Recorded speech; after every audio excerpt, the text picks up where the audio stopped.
Mateus capítulo 2, do verso 13 ao verso 15. História de duas pessoas muito especiais, José e Maria. Mateus 2, de 13 a 15. Tendo eles partido, eis que apareceu um anjo do Senhor a José em sonho e disse: Dispõe-te, toma o menino e sua mãe, foge para o Egito e permanece lá até que eu te avise, porque Herodes há de procurar o menino para o matar. Dispondo-se ele, tomou de noite o menino e a sua mãe e partiu para o Egito. E lá ficou até a morte de Herodes, para que se cumprisse o que fora dito pelo Senhor, por intermédio do profeta: do Egito chamei o meu filho. Vamos orar mais uma vez?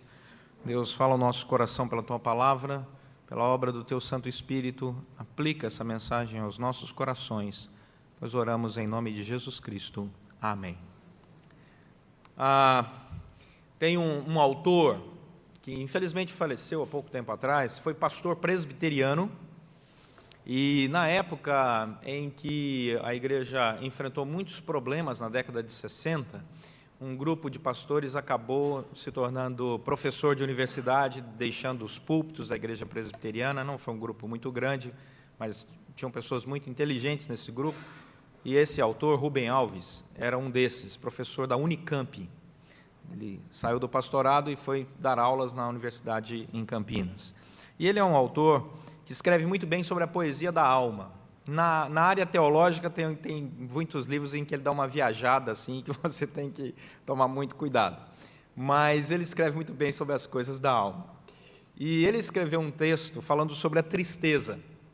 E ele disse que a tristeza tem dois estágios. Ele disse que a tristeza do dia é a tristeza daquilo que se vê.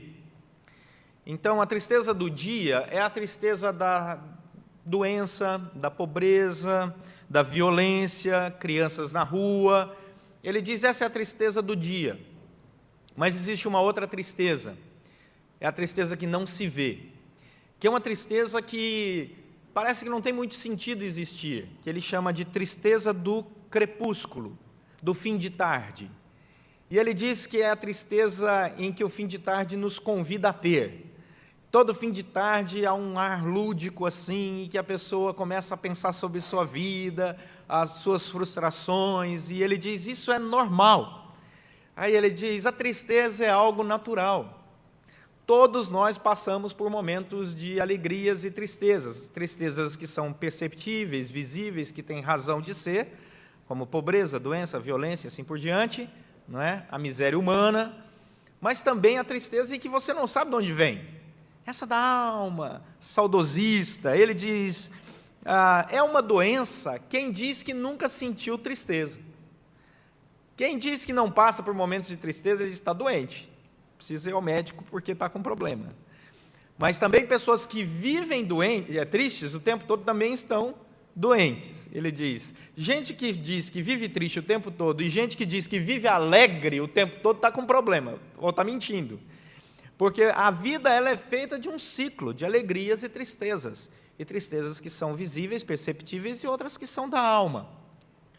E aí ele deixa, então, esse assunto assim jogado poeticamente. Eu li um livro que me chamou muita atenção essa semana, que é um livro de Herman Doyerd, teólogo e filósofo holandês, falecido em 1977, em que ele fala sobre filosofia e religião. É um livro um pouco mais denso. E ele diz, ele é um filósofo conceituado, era um filósofo conceituado, ele disse o seguinte, na discussão filosófica sobre a vida, a tristeza e a alegria, ele chama isso de dialética religiosa e filosófica, quando nós discutimos sobre alegrias e tristezas na vida, diz o Herman Doyerd, nós olhamos para a incapacidade da ciência, por mais evoluída que seja, de sanar o problema da tristeza na alma humana. Ele diz, não há coisa mais triste do que alguém pegar elementos científicos para tentar resolver a tristeza de alma, porque ele não consegue. Aí ele conclui, e eu vou ler o que ele disse. Especificamente, a religião nos revela o quanto nós dependemos de um poder mais elevado, no qual confiamos para encontrar estabilidade e aprender sobre a origem da nossa existência. Nunca encontramos esse poder como senhores, apenas como servos. Na visão desse autor, desse filósofo e teólogo, ele conclui que qualquer caminhada científica para resolver o problema da tristeza de alma, ela vai trabalhar no erro, porque você será senhor do objeto que estuda, a tristeza, quando, na verdade, ela só será solucionada quando você alcançar o Senhor da tristeza. E ele diz, quem pode solucionar isso é Deus. Aí ele entra, por isso a fé faz toda a diferença, quando nós falamos sobre a cura desses estágios naturais que todos nós passaremos de tristeza. Por que eu estou falando desse texto? O que nos deixa tristes? Não tem coisa que nos deixa mais triste do que a ansiedade sobre a nossa vida ou a nossa família. Vamos pensar em José e Maria, o texto que acabamos de ler. Maria é uma moça espetacular. Maria é uma mulher temente a Deus. Maria é uma jovem com sonhos. Maria tem projetos, ela é novinha, está saindo da adolescência, entrando na mocidade. Ela está noiva de José. Eles têm projetos de construir sua casa, de passar no supermercado, não é? Sonham ali com o carnê das Casas Bahia, né? Para mobiliar a sua casa, né? E ficam ali olhando e tal, e sonhando com a sua casa. Mas vem uma missão que Deus interrompe esse projeto. Ela agora está grávida do Messias. José entra numa crise, o texto vai dizer isso. E ele diz, o texto, que ele, muito bem educado e um bom cristão, não querendo difamar Maria, ele se ausenta. Quando ela diz para ele que está grávida, eles eram noivos, ainda não casados, e ele então ora ao Senhor. Ele reflete sobre aquele momento. Você perguntar para qualquer homem, para qualquer noivo, se a sua noiva apareceria grávida, dizendo que foi o Espírito Santo, você ia engolir bem? Pense. José retirou-se para orar. E diz a palavra que o Senhor se revela a José através de sonho. Ele assume aquela mulher, aquela menina, casa-se com ela, mesmo sem consumar o casamento, e começa a proteger aquela mulher e o bebê, porque ele tinha plena convicção que Deus estava se revelando naquela gravidez. E aí é um momento de tensão, é um momento de tristeza daquilo que se vê e daquilo que não se vê, é um momento de expectativas, é um momento onde o governo está contra ele. Você tem um rei que deseja matá-lo. Imagine quando você tem um governo que coloca o seu exército atrás de você para te matar. A você, a sua mulher e ao bebê. Esse é o contexto. E é nesse ambiente de profunda tristeza que nós vemos Deus conduzindo, em primeiro lugar, esse povo debaixo da sua providência. Sabe por quê? Olha o contexto do texto, mantenha sua Bíblia aberta. Maria dá à luz. Capítulo 2, do verso 1 ao 12, sabe qual a primeira coisa que Deus faz? Versículo 1, do capítulo 2 até o versículo 12, o Senhor envia homens com recursos materiais, que são os magos. Entraram para a história como os reis magos, entraram para a história como reis magos, porque os presentes que deram eram muito caros, então eles acham que eram reis, mas isso não está na Escritura, eram magos. Eles estudavam a astronomia, não é? À luz da Bíblia, e por isso descobriram que era a hora do nascimento do Messias. Eles tinham estudado, comparado ciência e fé, e quando você soma as duas coisas, o resultado é maravilhoso. Quando você separa os dois, o resultado é trágico. Quando você une os dois, é maravilhoso. E eles foram conduzidos através do conhecimento e da graça de Deus até a presença do menino Jesus. E do versículo 1 ao 12 diz que essas pessoas, esses magos com recursos financeiros, eles vão fazer uma doação de ouro, incenso e mirra, objetos caríssimos, preciosíssimos, era muito recurso financeiro, para Jesus, o menino Jesus, que estava ali sendo agora cuidado por José e Maria. Percebemos, em primeiro lugar, que nesse momento de muita dificuldade, de expectativa, de tristeza, de assolação, Deus já estava providenciando os recursos financeiros para que José, Maria e Jesus pudessem ir para o Egito, empreender uma viagem sem nenhuma preocupação financeira, sem nenhuma preocupação com recursos materiais. Não é interessante isso? Deus, sabendo que eles iriam precisar, já providenciou os recursos, porque José era um homem simples, não tinha dinheiro. Mas Deus levantou pessoas que tinham dinheiro para abençoar a vida de José, Maria e Jesus. Então, a primeira coisa que nós percebemos nisso é o cuidado de Deus no contexto da história. Agora, olhe que interessante o versículo 13. Deus, no momento de crise, Ele providencia pessoas que serão bênção nas suas vidas, na vida de José, Maria e Jesus, e Deus fala.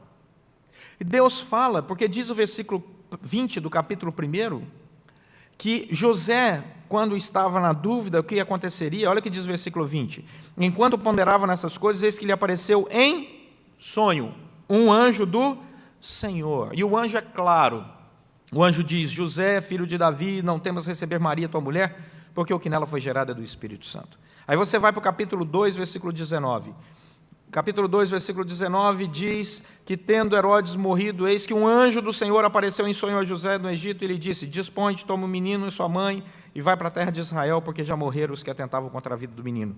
Versículo 22 do capítulo 2, tendo, porém, ouvido que Arquelau reinava na Judéia, em lugar de seu pai Herodes, temeu ir para lá, e por divina advertência, prevenido em sonho, retirou-se para as regiões da Galileia. Versículo 13 do texto que nós lemos diz o seguinte, eis que apareceu um anjo do Senhor a José em sonho. Observe, 4 vezes. Eu acho que José, toda vez que ia dormir, ficava meio preocupado. O que será que vai acontecer? 4 vezes o anjo do Senhor aparece no sonho dele, e muda a história dele e dirige os passos dele. É interessante, porque Deus escolhe a mesma forma, repete a mesma fórmula, e José está ali ouvindo cada palavra daquilo que o Senhor desejava fazer e conduzir a sua vida. Hebreus capítulo 1, abre lá em Hebreus, capítulo 1, verso 11, diz assim, Hebreus 1, Hebreus 1. Será que hoje Deus vai nos guiar da mesma forma? Será que Deus hoje vai aparecer a nós em sonho, a você e a mim, aqui no século 21, no Rio de Janeiro, dizendo assim, não passe pela linha vermelha, porque vai ter tiroteio amanhã, passe pela linha amarela? Será que, porque foi isso que aconteceu, será que o Senhor vai dizer assim, muda? Será que o Senhor diz, fique? O que será que o Senhor, como o Senhor vai falar? Ele vai usar a mesma fórmula que usou com José? Hebreus 1:1. A Bíblia diz, havendo Deus outrora falado, muitas vezes e de muitas maneiras, aos pais, pelos profetas. Nestes últimos dias, nos falou pelo Filho, a quem constituiu o herdeiro de todas as coisas, pelo qual também fez o universo. A maneira como Deus nos fala hoje é através de Jesus Cristo. Mas aí você vai experimentar que o Senhor deixa claro que Ele nos fala pela sua palavra. A disposição de Deus é nos conduzir através da sua palavra. É isso que Deus faz. A maneira de Deus falar aos nossos corações hoje é pela sua palavra, não é mais através de anjos. Quando você vai para Hebreus capítulo 4, verso 12, você percebe Deus dizendo isso. Porque a palavra de Deus, a Bíblia, é viva e eficaz, e mais cortante do que qualquer espada de 2 gumes, e penetra ao ponto de dividir a alma e espírito, juntas e medulas, e apta para discernir os pensamentos e os propósitos do coração. A palavra de Deus é que vai iluminar a sua mente. Agora, você não precisa que anjo te apareça em sonho. Deus já revelou, tendo Deus outrora falado pelos profetas, pelos anjos, de formas diferentes, nos últimos tempos, depois da revelação de Jesus Cristo, do ministério de Jesus Cristo, da descida do Espírito Santo, Ele nos fala pela palavra. Hebreus capítulo 5, de verso 11 ao verso 15. A esse respeito temos muitas coisas, Hebreus 5:11, de dizer e difíceis de explicar, porquanto vos tende tornados tardios em ouvir. A dificuldade daquele povo é que eles não entendiam, não aceitavam a exposição da palavra, por isso eles ficavam andando para lá e para cá perdidos. O autor de Hebreus fala, prestem atenção, versículo 12, pois com efeito, quando deviam ser mestres, atendendo ao tempo decorrido, tendes novamente necessidade de alguém que vos ensine de novo quais são os princípios elementares dos oráculos de Deus. Assim vos tornastes como necessitados de leite, não de alimento sólido, porque todo aquele que se alimenta de leite é inexperiente na palavra da justiça, porque é criança. Mas o alimento sólido é para os adultos, para aqueles. Quais são as características dos adultos? Que pela prática têm as suas faculdades, a capacidade de raciocínio, exercitadas para discernir não somente o bem, mas também o mal. Como é que eu vou discernir o que é bom e o que é ruim? Como é que eu vou discernir a vontade de Deus para a minha vida? Hebreus vai nos ensinar através da palavra. Então, não preciso ficar correndo atrás de uma revelação de um anjo aqui e um anjo acolá. Eu tenho que ouvir o que Deus fala através da palavra. No Evangelho de Mateus, no capítulo 4, quando Jesus inaugura o ministério dele, ele enfrenta o diabo face a face no deserto. E o que Jesus usa para enfrentar e vencer o diabo? A Bíblia. O diabo fazia uma tentação e Jesus respondia com a Bíblia. E assim, quando nós encerramos a palavra, o Evangelho, encontramos em Lucas capítulo 24, o Senhor, depois da ressurreição, andando com os discípulos no caminho de Emaús, e eles querem entender o que aconteceu, e Jesus expõe a palavra, começando por Moisés, profetas, salmos, tudo o que a seu respeito constava na Escritura Sagrada. Então, a arma que o cristão tem para discernir os seus caminhos, o que deve fazer, o que não deve fazer, o seu futuro, como será, é a Bíblia. Nada mais. Essa é a grande diferença do ministério de Jesus, antes do ministério de Jesus e depois do ministério de Jesus. A partir desse momento, todos nós precisamos da palavra. Deus vai nos conduzir nos caminhos, tirando de nós os tempos de tristeza e instaurando alegria no nosso coração, quando nós observarmos a providência dEle, organizando aquilo que nós necessitamos, mesmo antes da necessidade chegar. E quando nós percebemos a palavra dEle falando aos nossos corações. Volta lá para o texto de Mateus, capítulo 2, por favor, versículo 13. Quando Deus nos fala e nos ajuda a transicionar de um momento para o outro na nossa vida, percebemos que Ele preserva a unidade da família. Diz o versículo 13, dispõe-te, toma o menino e a sua mãe. Toma o menino e a sua mãe. Deus ama a unidade. E quando eu estou falando da unidade da família, não estou falando só a unidade de pai, mãe e filhos, não. Marido e mulher, não. Estou falando da unidade da família de uma maneira ampla. A Bíblia vai dizer que igreja é família da fé. Quando nós produzimos a unidade, lutamos pela unidade na igreja, isso se transforma em bênção na nossa vida. Assim como nós lutamos pela unidade da família, a unidade das amizades, isso é bênção na nossa vida. Quem luta pelas amizades, quem luta pela igreja, quem luta pela família, para que possamos caminhar juntos, isso é bênção. O contrário é maldição. Então a palavra do Senhor vai dizer que o Senhor diz, pega o menino e a sua mãe e caminhe para o Egito.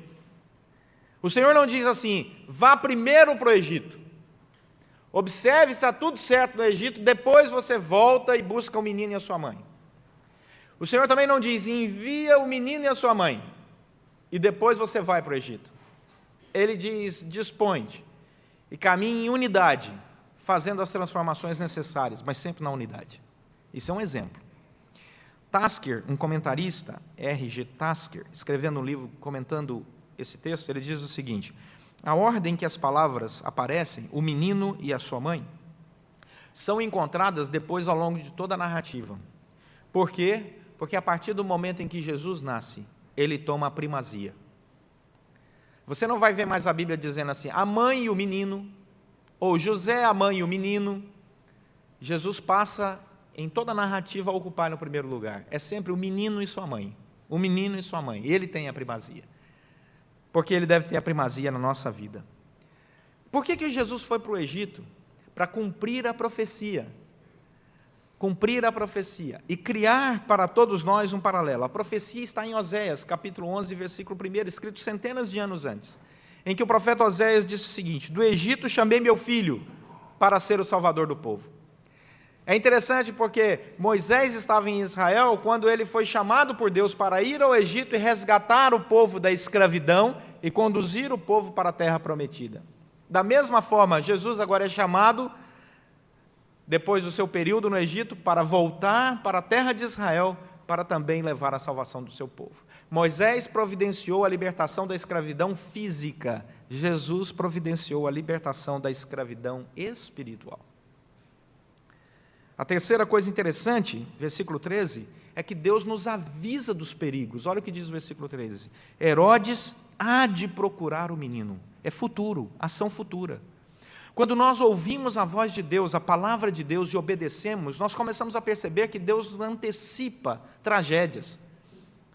Deus avisa, Deus anuncia o que vai acontecer lá no futuro. É algo sempre sobrenatural, é um discernimento sobrenatural, é uma ação sobrenatural. Por isso que nós trabalhamos no ambiente da fé e não da lógica. É o ambiente da fé mesmo. Como é que você discerne o seu futuro? É um ambiente de fé. Não adianta você tentar usar a sociologia, a política, a economia nessa equação, porque não vai funcionar. Eu sinto que Deus está me dirigindo, eu sinto que Deus está comigo, eu sinto o Espírito Santo falando no meu coração. Essa é uma experiência individual, pessoal. Não tem como você convencer outra pessoa, a não ser que o Espírito Santo convença. O versículo 14 vai dizer que a resposta nossa deve ser a mesma de José e Maria. José e Maria são um exemplo. Qual é a resposta? Dispõe-te e vai. A resposta de José e Maria: vamos. O Senhor está mandando? Vamos embora. Deus nos chama para ouvir o que Ele diz na palavra. Anjo, na Bíblia, lá em Apocalipse, assume uma outra interpretação. A palavra angelos, no grego, significa mensageiro. E na palavra do Senhor, mensageiro não é só um anjo sobrenatural, não. A palavra de Deus diz que mensageiro é quem prega. Apocalipse, nas cartas das igrejas do Apocalipse, os pastores são chamados de anjos. Porque são perfeitos? Não, porque são os mensageiros, os que entregam a mensagem. Então, quando nós ouvimos a mensagem de Deus, ouvimos dos púlpitos, das igrejas, de onde a palavra de Deus é pregada. E existem pessoas que se esquecem de ouvir a palavra porque querem olhar para os homens como se eles fossem perfeitos. E quantas vezes nós deixamos de ouvir o que Deus diz por causa do mensageiro? O pastor falou muito bem, mas eu não gostei daquela gravata dele. Dizem que a sogra deu ao pastor, uma sogra de pastor, deu ao pastor 2 gravatas de aniversário. Aí no domingo, ele querendo agradar a sogra, coloca a primeira gravata, ela chega na porta da igreja e fala: não gostou da outra, né?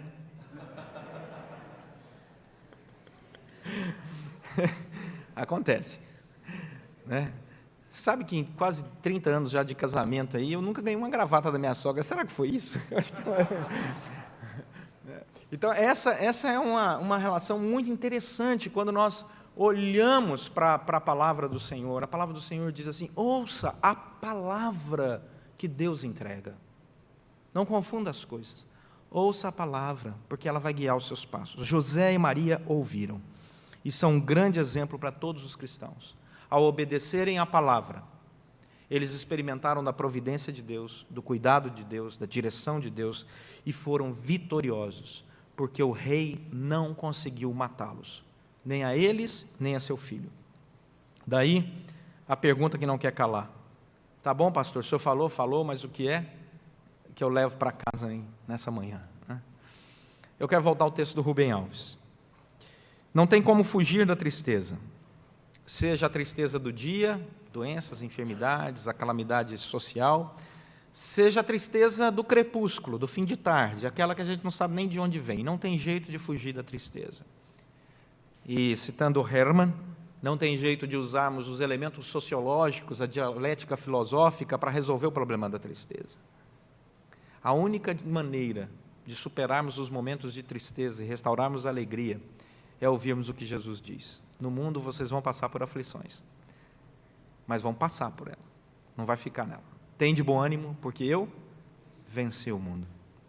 Quando nós ouvimos a palavra de Jesus, quando nós nos debruçamos sobre a Bíblia, quando nós lutamos pela unidade, quando nós perseveramos ouvindo aquilo que Deus tem para nos dizer na palavra, nós percebemos a sua providência, Ele falando aos nossos corações, Ele nos guiando na unidade, Ele nos desviando dos perigos, Ele conduzindo a nossa existência para descansar no cuidado dEle, na providência dEle, na misericórdia dEle, e aí nós somos mais do que vencedores dia após dia, porque o Deus da palavra cumpre o que diz, nunca falhou, nunca mentiu, e todos que conhecem essa palavra têm essa experiência espiritual, sobrenatural, mas extremamente visível ao superarmos as tristezas do dia a dia.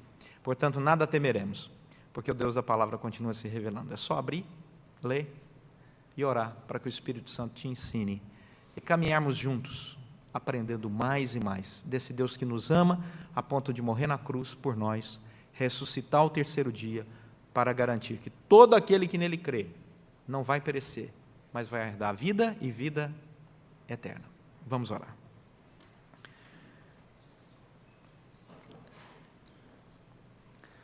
Senhor, nosso Deus e Pai, enfrentamos momentos de tristezas, mas o Senhor tem nos dado a alegria de superar e de restaurarmos a alegria, porque o choro pode durar a noite inteira, mas a alegria vem pela manhã. E por isso nós queremos te agradecer, porque o Senhor nos faz o povo da superação, o povo da restauração, e nós percebemos nisso a graça do Senhor sobre nós. Continue falando aos nossos corações através da Tua palavra, que é ensinada, lida, o tempo todo e em todo o tempo, para que possamos não apenas aprender, mas também ensinar outras pessoas a buscar aqui, na Tua palavra, aqueles elementos que nos garantem a vitória sobre todo tipo de tristeza. Oramos pedindo a Tua bênção sobre nós, em nome de Jesus Cristo. Amém.